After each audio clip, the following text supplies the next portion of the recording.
नमस्कार प्रेक्षकांनो, लग्नानंतर होईलच की प्रेम या मालिकेच्या पुढील भागामध्ये आपल्याला असं काही पाहायला भेटणार आहे की नंदिनी बाबांना बोलते, बाबा आता माझ्या आनंद निवासमध्ये सर्व डोनेशन संपलेलं आहे, आता मी फंड अरेंज कुठून करणार. तेव्हा बाबा बोलतात, तू काही चिंता करू नको, मी तुला चेक देतो. व नंदिनी बोलत नाही, बाबा आता मला आपल्या कुठल्याही नातेवाईकांकडून फंड नको. आणि त्या दोघांचे बोलणे जीवा हा खिडकीमध्ये उभा राहून ऐकत असतो. तो बोलतो, नंदिनी मिस चकाचक बाई, आता बघा मी तुझ्यासाठी कुठून फंड आणतो ते. तर तिकडे आपण पाहतो पारच्या ऑफिसमध्ये कंपनीच्या सर्व डेलिगेटची मीटिंग सुरू असते.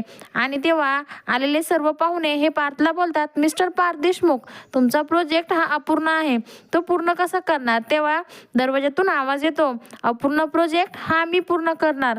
तेव्हा सर्वजण आश्चर्यचकित होऊन दरवाजाकडे पाहू लागतात. तर त्या ठिकाणी काव्या ही ऑफिसमध्ये आलेली असते. काव्या बोलते, पार्थ देशमुखचे अधुरे जीवन आणि प्रोजेक्ट दोन्हीही मी पूर्ण करणार. तेव्हा पार्थ तिला प्रश्न विचारतो, मिस काव्या, पार्थ देशमुख तुम्ही कसा प्रोजेक्ट पूर्ण करणार सांगाल का.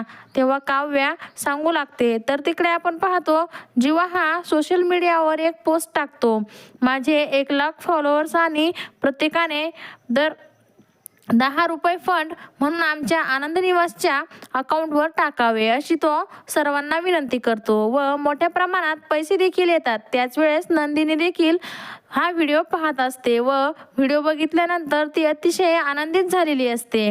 आणि तेव्हा नंदिनीची आई बोलते, पाहिले का, 19 दिवसांमध्ये त्याने 1,00,000 लोकांचे मन जिंकले आहे, परंतु तो तुझे मन अद्यापही जिंकू शकला नाही. तेव्हा नंदिनी देखील विचारामध्ये पडलेली असते.